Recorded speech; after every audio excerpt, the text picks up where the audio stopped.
My man Stephen A. Smith is going to be inducted into the Broadcasting and Cable Hall of Fame. That is rare air. But there was another distinction offered him this weekend by an organization that definitely matters to Stephen A. Smith. It comes from the National Association of Black Journalists, and they call it the Thumbs Down Award. Here's what they said. Smith has established a recurring public pattern of disparaging commentary directed at prominent black women across politics, sports, and media. Such commentary reinforces harmful narratives, undermines the fair and respectful representation of black women in public discourse, and stands in direct conflict with NABJ's long-standing commitment to accurate, responsible, and inclusive portrayals of black communities. Now, this was highly offensive to Stephen A. Smith, and I know that because he's my friend.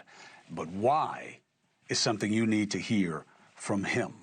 And here he is right now. Stephen A., in characteristic fashion, when we were discussing this, I was like, I'm sorry about this. You said, no, I'm not. They want it. This is Christmas early. Why? Yeah. Because I think that, the organization has some issues. I mean, clearly it's amongst their leadership. This wasn't a decision that was reached by the collective board or what have you. You have a few people as members of the board that made a decision that, as far as I'm concerned, besmirched the entire organization. The NABJ has had its issues throughout the years, and we recognize that, and it's something that we've had challenges and we fought, and the organization is supposedly in a better place. But you've got jealousy and issues of envy and things of that nature that have existed for far some time. But most importantly, the organization has had a strong political tilt. And if I was, as I said on my podcast today, I said if I had said this about a black conservative female, what would have been the issue? Nobody would have said anything. So this has been politicized, no doubt about that, because I'm an independent. I'm a registered independent. I believe in calling balls and strikes and being as fair as I possibly can. And as a result, you have people within our community that if I'm not parroting our speech, then they've got a problem with that, as if we're all one monolithic group of one monolithic thinking and we think alike. That is not the case.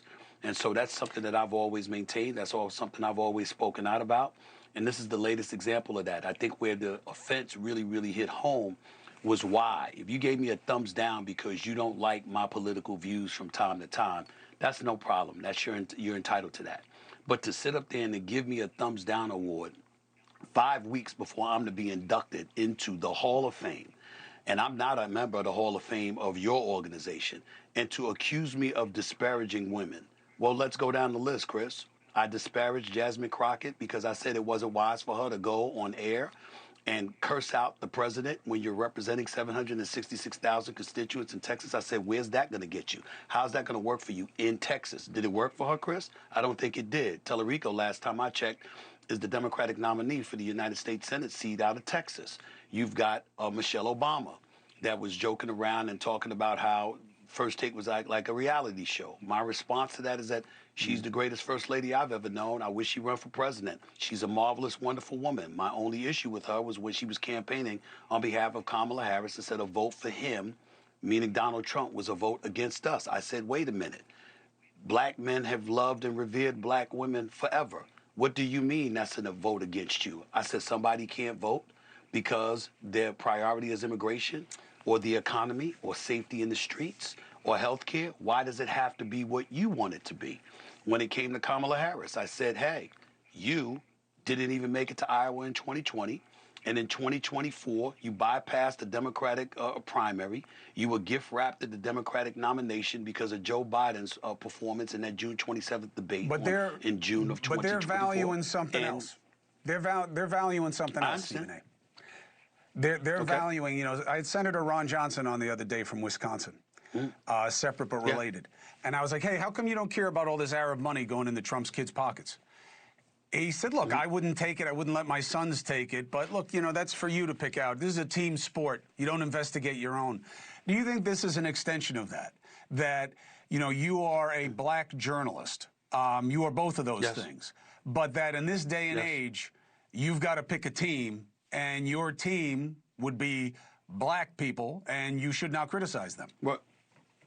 Well, first of all, black folks criticize each other all the time, amongst family, amongst friends, or whatever. That's number one. Number two, it would matter to me more, Chris, if they said that. That's not what they said. They said I disparage black women. I was raised by black women. I have 2 daughters. I have 10 nieces. I have 4 older sisters. What the hell are they talking about? There's no truth whatsoever. I own my own production company and my own YouTube channel. I employ 6 black women. I have an accountant. I have a lawyer that are black women. I have big upped and promoted and supported black women all my life because they did it for me. So when you say that I am disparaging black women, you need to back that up. And as an organization, the NABJ failed to do so. If you want to engage in politics and you want to say, we don't like the political tilt that you have to your commentary, well, that's a worthy discussion for a journalistic organization. But you're a journalistic organization that's supposed to be foundation, based on fact. And that's supposed to be your foundation, that and objectivity. And you were neither objective nor factual because they were wrong with what they were saying. They didn't have any facts, and they clearly weren't objective. And that was my point. And to give me that thumbs down 5 weeks before I'm to be inducted into the Hall of Fame, and oh, by the way, a year removed from me taking a national television show like First Take for ESPN, back-to-back years in Chicago in 2024 and in Cleveland in 2025. Those years, both years, I took my show to the NABJ conference. Nobody, when have you seen a live national television show broadcasting live from a journalism convention? But that's what I did. Obviously with the help of ESPN and the bosses like Dave Roberts and Burke Magnus and Jimmy Pitaro. They enabled that to happen. What are they talking about? This is not based in fact. And that's why I know for a fact that, you know what, you've got liberals out there that's in the ear of these people that facilitated them making this kind of position. And I'm calling them out for it because it makes no sense whatsoever. There's no truth to what they're claiming. And it's highly offensive. And I want the world to know that. Well, that's why I gave you a platform to do exactly that. Stephen A. Smith, I appreciate you. I wish it was a different discussion, but it's an important discussion for you to have right now, so we had it. And I'll talk to you again, and I'll talk to you often. Thank you for watching. Subscribe below and download our NewsNation app right now on your phone, and you will get fact-based, unbiased news for all Americans.